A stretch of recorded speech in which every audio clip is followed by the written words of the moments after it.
Alright mga piso, ngayong araw, testingin na natin to para ma-experience na natin kung anong handling or kung anong pakiramdam sa bawat parts na itong ating CBR 650R.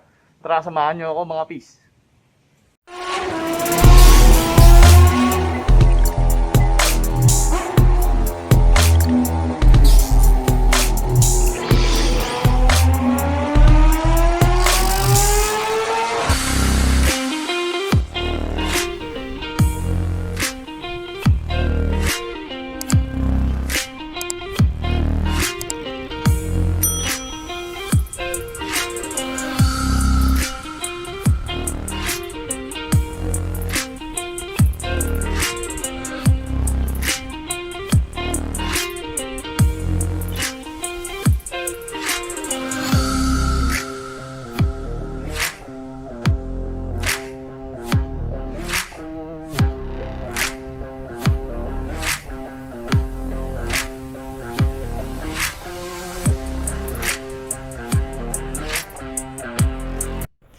Alright mga piso, isa sa downside or sabihin nating flaw ng ating 4-cylinder CBR 650R ay yung ating engine. Ayan, so kapag tayo napapatigil, lalo na dito sa stoplight, no? Pag traffic, talaga naman parang ini-steam yung ating mga balls. Ayan, ganun yung pakiramdam. Kaya tignan nyo yung paa ko, bukang-buka mga pis dahil mainit yung singaw ng makina natin. Okay.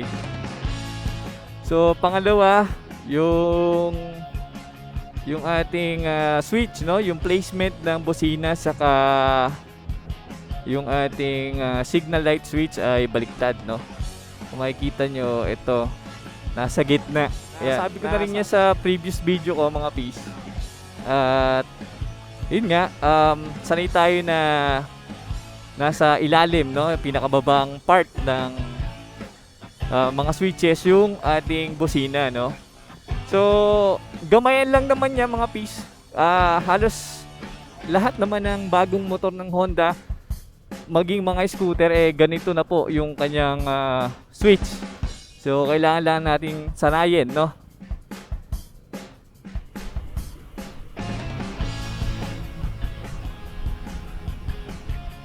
Grabe mga pis. Makita nyo yung overtaking power niya. Talaga namang solid. Oh? Talagang ibibigay eh.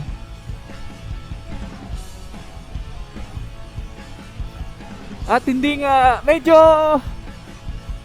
pag low RPM, low gear, medyo may vibration siya mga pis. Pero kapag sa high RPM na at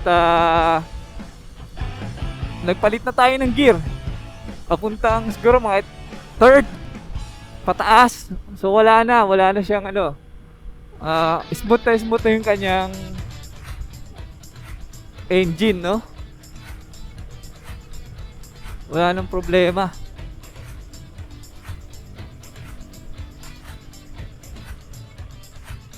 Nawawala yung kanyang vibration, no.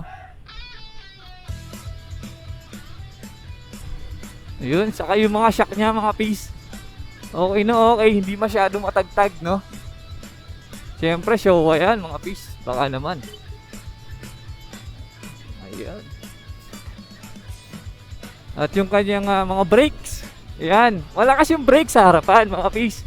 Yung sa likod, so parang kakailanganin mo pang ibaon na maigi yung paa mo bago siya kumagat, no. Pero hindi rin siya ganun kalakasan. Ayan, ganda ng panahon ngayon mga pis. Ganda, ang lamig oh. Okay na okay yung panahon natin ngayon mga pis. At papunta tayong Tagaytay. Dahil nag-break-in pa rin tayo ng ating motor. Ayan, yung kanyang engine brake, no. Ayan, malakas din. Kaya natutulak tayo, no. Natutulak tayo paharap. Tapos medyo napepwersa yung kamay natin, no? Napapadiin sa manubela. Jump. Ayun, no? Grabe, may butas pa doon.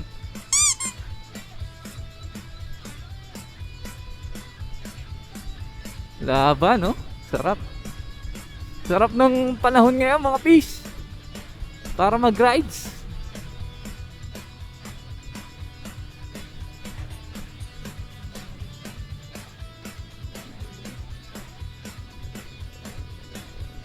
Ayan, ano pa ba?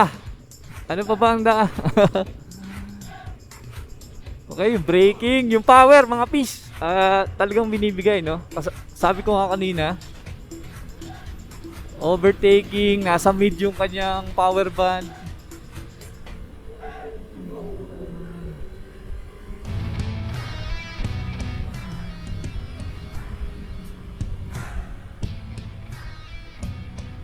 Napakasarap. Huwag lang uulan. Talagang binibigay ang tunay na ligaya, mga peace. Ayun, dami tayo nakasalubong na naka-big bike. Yung clutch at yung kanyang gearing ay napakalambot. Siyempre, Honda yan, mga peace. Sobrang lambot, hindi mo napapatayin yung makina mo para lang mag-neutral. Hindi ka na mag-rev match o rev bomb para lang ma-neutral, no? Yung motor.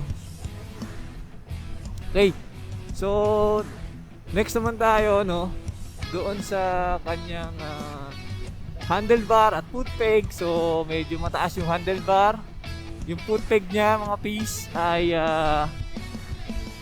medyo naka-forward, no? Kung gusto niyo nang naka-backward, mga peace, so pwede niyo naman bilan ng ng rear set, no? Yan. So, makakabili kayo siguro nasa 7K sa Shopee o Lazada. Ayan, nagre-range siya ng 7K to 8K yung kanyang rear set. So, ito po kasi ay hindi purong sports bike, no? Ito po ay sport touring bike, mga peace. Kaya medyo paangat yung manubela niya, medyo angat siya ng konti, at yung kanyang foot peg ay medyo naka-lean or naka-forward. Ayan. Ayun, yung kanyang brakes, mga peace, sa harap, malakas. Yung sa likod, sakto lang. Tama lang para sa akin. Actually, di siya masyadong kumakagat. Kailangan mo pang ibaon yung apak, no, sa kanyang pedal, sa brake pedal, para lang kumagat siya, no? Ayan. So, di ko alam. Siguro sa body position. Pero para sa akin, ganun, no? So, ayan. Siguro sa height ko or sa haba ng legs ko, hindi ko alam, mga peace. Siguro depende na lang sa angkas. I mean, sa magdadrive itong CBR 650, no? Sa height nila, sa bigat nila. Ayan. Alright. So, ilang masasabi ko, mga peace, dito sa ating CBR 650R. At sana'y nagustuhan nyo itong video natin. At syempre, abangan nyo yung pagkakabit natin ng ating exhaust, no? So medyo bitin tayo sa sound.